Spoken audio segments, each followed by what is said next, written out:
Hello, Mari. I'm Cindy Xu Xiao. My school number is 33. I'm freshman in Class A. I'm going to read Jamie Oliver, Teach Every Child About Food. Sadly, in the next 18 minutes when I do our chat, for Americans that are alive will be dead through the food that they eat. My name's Jamie Oliver. I'm 34 years old. I'm from Essex in England, and for the last 7 years, I've worked fairly tirelessly to save lives in my own way. I'm not a doctor. I'm a chef. I don't have expensive equipment or medicine. I use information, education. I profoundly believe that the power of food has a primal place in our homes that bind us to the best bits of life. We have an awful reality right now. America, you are at the top of your game.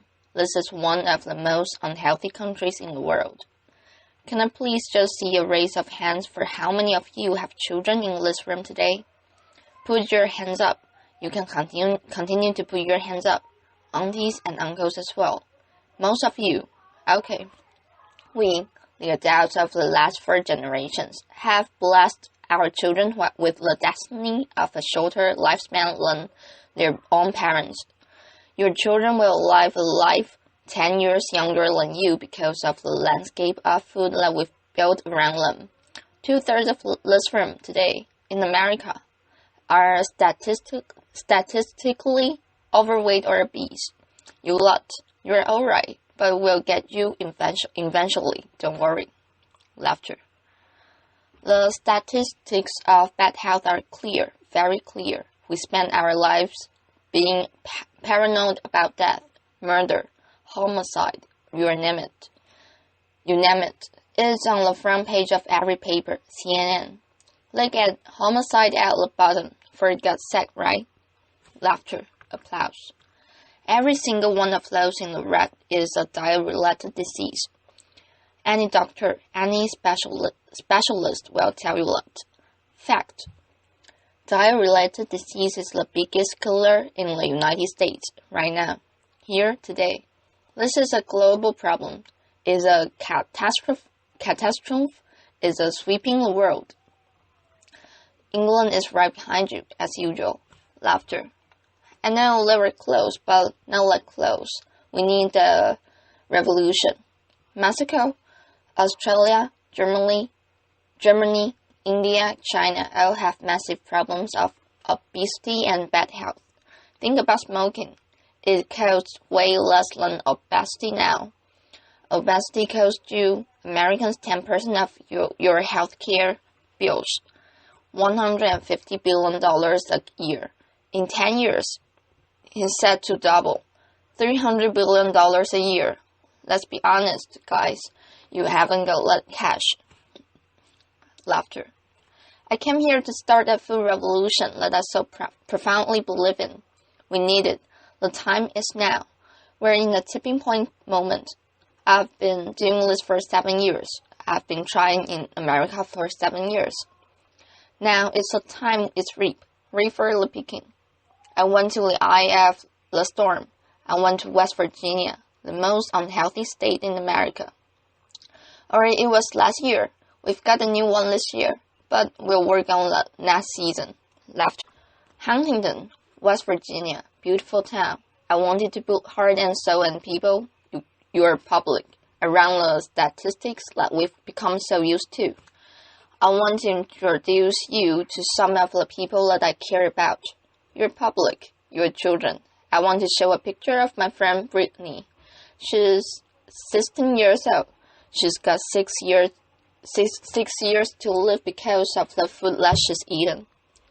She's the 3rd generation of Americans that hasn't grown up within a food environment where they've been taught to cook at home or in school, or her mom, or her mom's mom.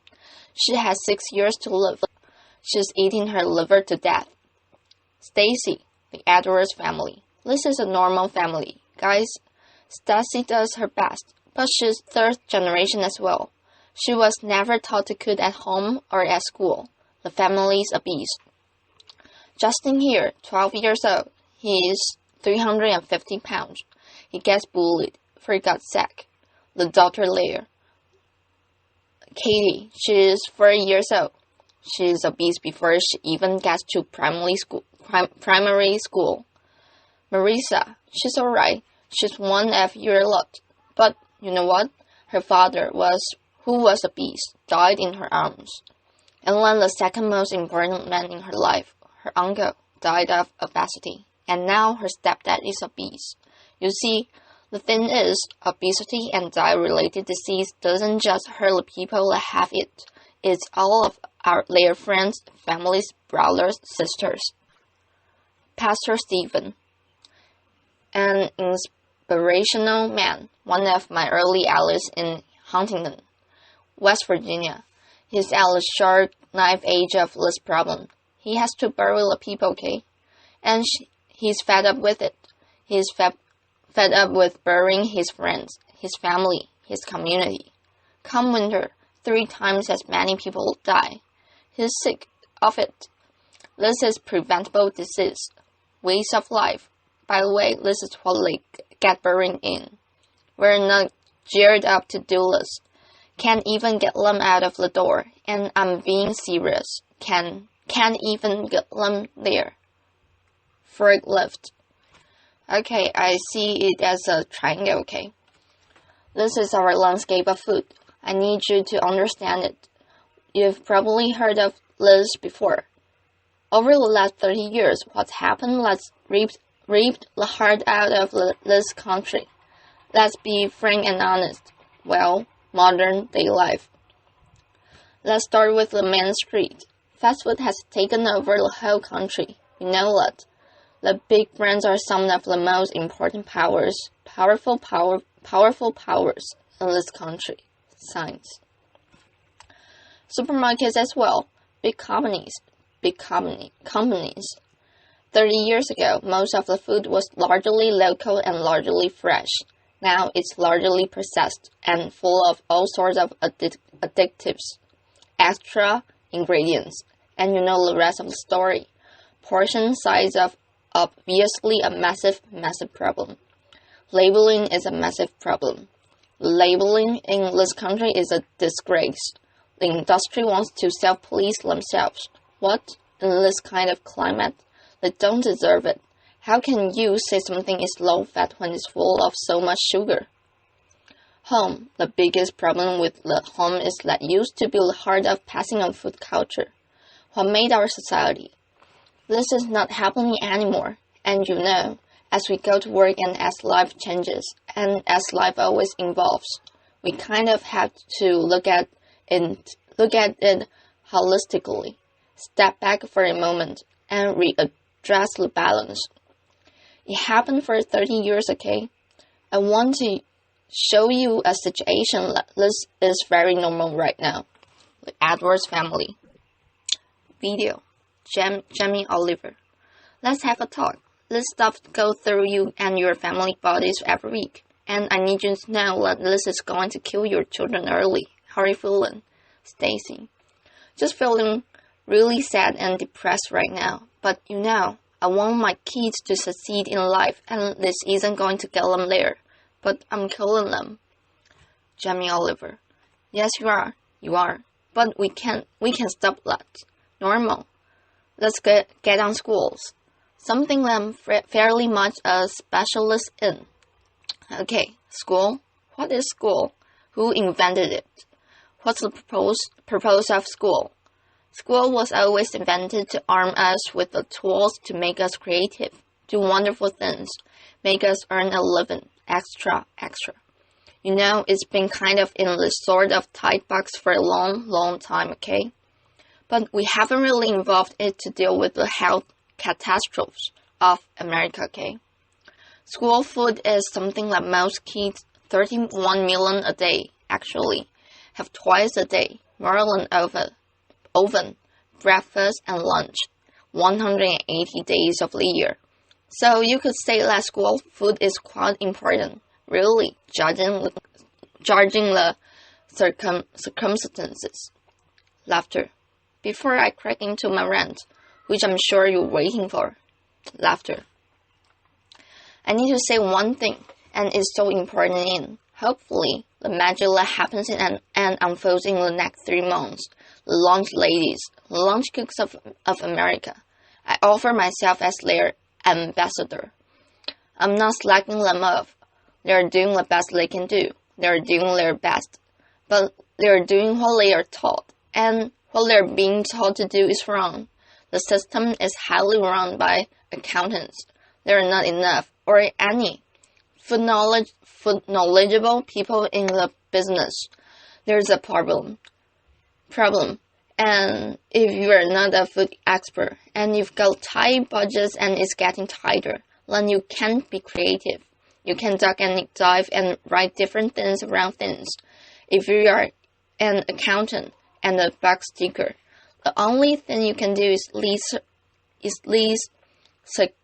circumstances is buy cheaper shit. Now, the reality is, the food that your kids get every day is fast food. It's highly processed. There's not enough fresh food in there at all. You know the amount of additives, numbers, ingredients you wouldn't believe. There's not enough veggies at all. French fries are considered a vegetable. Pizza for breakfast. They don't even get crockery. Knives and forks? No, they're too dangerous. They have scissors in the classroom, but knives and forks?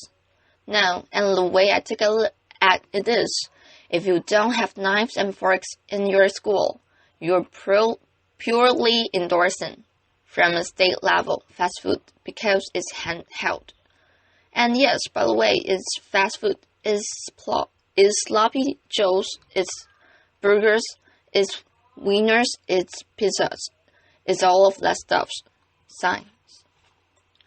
10% of what we spend on healthcare, as I said earlier, is on obesity. It's going to double. We're not teaching our kids. There's no statutory right to teach kids about food, elementary or secondary school, okay? We don't teach kids about food, right? And this is a little clip from an elementary school, which is very common in England. Video. Who knows what it is? Child. Potatoes. Jamie Oliver. Potato? So you think these are potatoes? Do you know what that is? Do you know what that is? Child. Broccoli. Jamie Oliver. What about this? Our good old friend. Child. Celery. Jamie Oliver. No, what do you think this is? Child. Onion. Jamie Oliver. Onion? No. Jamie Oliver. Immediately you get a really clear sense of, do the kids know anything about where food comes from? Who knows what that is? Child. Pear? Jamie Oliver. What do you think this is? Child. I don't know. Jamie Oliver. If the kids don't know what stuff is, then they will never eat it. Laughter. Jamie Oliver. Normal.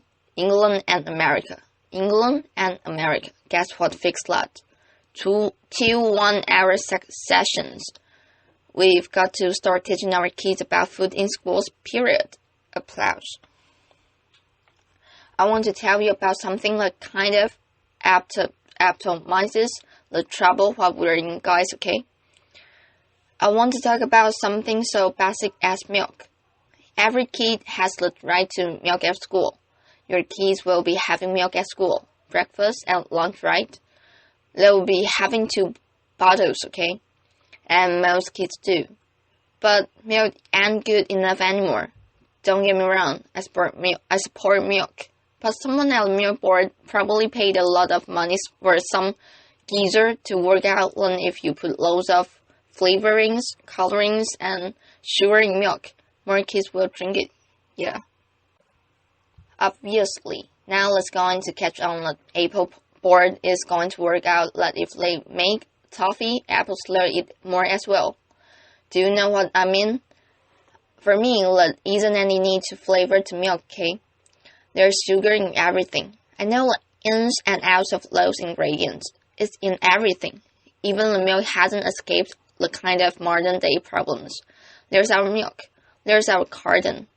In that is nearly as much sugar as one of your favorite cans of Fizzy Pop. And they are having 2 a day. So let me just show you. We've got one kid here having, 8 tablespoons of sugar a day. There's your week, there's your month, and I've taken the liberty of putting in just the 5 years of elementary school sugar just for milk. Now, I don't know about you guys, but judging the circumstances right, and judging the whole world, would look at the statistics and the evidence, and they would find any government of all guilty of child abuse. That's my belief. Applause. Applause. End. Now, if I came up here and I wish I could come up here today and hand a cure for AIDS or cancer, you'd be fighting and scrambling to get to me. Liz, all this bad news is preventable. That's the good news. It's very, very preventable. So let's just think about. We got a problem here. We need to reboot. Okay. So in my world, what do we need to do? Here is the thing, right? It cannot just come up from one source. The reboot and make real tangible change, real change.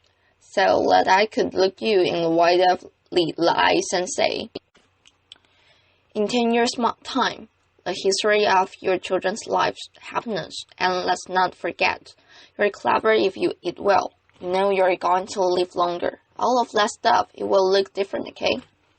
So, supermarket. Where else do you shop so religiously? Week in, week out. How much money do you spend in your life in a supermarket? Love them. They just sell us what we want. Alright. They owe us to put a food ambassador in every major supermarket. They need to help us shop. They need to show us how to cook quick, tasty, seasonal meals for people that are busy. This is not expensive. It is done in some, and it needs to be done across the board in America soon and quick. The big brands, the food brands, need to put food education at the heart of their businesses. I know, easier said than done. It's the future. It's the only way. Fast food. With the fast food industry, is very competitive. I've had loads of secret papers and dealings with fast food restaurants. I know how they do it. Basically weaned us onto these heaps of sugar, salt, and fat, and X, Y, and Z. And everyone loves them, right? So these guys are going to be part of the solution. But we need to get the government to work with all of the fast food providers and the restaurant industry. And over a 5, 6, 7 year period, wean us of the extreme amount of fat, sugar, and all the other non-food ingredients. Now, also, back to the sort of big brands labeling. I said earlier, it's an absolute fairs and has got to be sorted. Okay, school. Obviously, in schools, we owe it to them to make sure those 180 days of the year, from that little precious age of 4 until 18, 20 to 24, whatever, they need to be cooked proper, fresh food from local growers on site, okay? There needs to be a new standard of fresh, proper food for your children, yeah? Applause. Under the circumstances, it's profoundly important that every single American child leaves school knowing how to cook 10 recipes that will save their life skills. Applause. That means that they can be students, young parents, and be able to sort of duck and dive around the basics of cooking, no matter what recession hits them next time. If you can cook, recession money doesn't matter. If you can cook, time doesn't matter. The workplace, we haven't really talked about it. It's not time for corporate responsibility to really look at what they feed or make available to their staff. The staff are the moms and dads of America's children. Marisa, her father died in her hand. I think she'd be quite happy if corporate America could start feeding their staff properly. Definitely, they shouldn't be left out. Let's go back to home. Now, look, If we do all this stuff, and we can, it is so achievable. You can carry and be commercial, absolutely, but the home needs to start passing on cooking again. For sure, pass it on as a philosophy, and for me, it's quite romantic. But it's about if one person teaches 3 people how to cook something, and they teach 3 of their maths. That only has to repeat itself 25 times, and that's the whole population of America. Romantic, yes, but most importantly, it's about trying to get people to realize that every one of your individual efforts makes a difference. We've got to poke back what's been lost. Huntington's Kitchen. Huntington, where I made this program. We've got this primetime program that hopefully will inspire people to really get on this change. I truly believe that change will happen. Huntington's Kitchen. I work with the community. I worked in the schools. I found local sustainable funding to get every single school in the area from the junk onto the fresh food. 6.5 grand per school. Applause. There's all it takes. 6.5 grand per school. The kitchen is 25 grand a month, okay? This can do 5,000 people a year, which is 10% of their population, and it's people not people. You know, it's local cooks teaching local people. It's free cooking lessons, guys in the main street. This is real, tangible change around America. If we just look back now, there is plenty of wonderful things going on. There is plenty of beautiful things going on. There are angels around America doing great things in schools, from to school setups, garden setups, education. There are amazing people doing this already. This problem is that all want to roll out what they're doing to the next school, but there's no cash. We need to recognize the experts and the angels quickly, identify them, and allow them to easily find the resource to keep rolling out what they're already doing and doing well. Businesses of America need to support Mrs. Obama to do the things that she wants to do. Applause. And look, I know it's weird having an English person standing here before you talking about all this. All I can say is, I care, I'm a father, and I love this country, and I believe truly, actually, that if change can be made in this country, beautiful things will happen around the world. If America does it, other people will follow. It's incredibly important.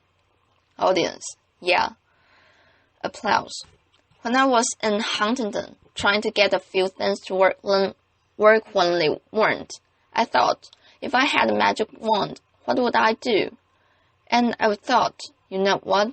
I'd just love to be put in front of some of the most amazing movers and shakers in America. And a month later, Tab phoned me up and gave me this word. I'm here. So, my wish. Dyslexic. I'm a bit slow. My wish is for you to help strong, sustainable movement to educate every child about food, to inspire families to cook again, and to empower people everywhere to find obesity. Applause. Thank you. Applause continues.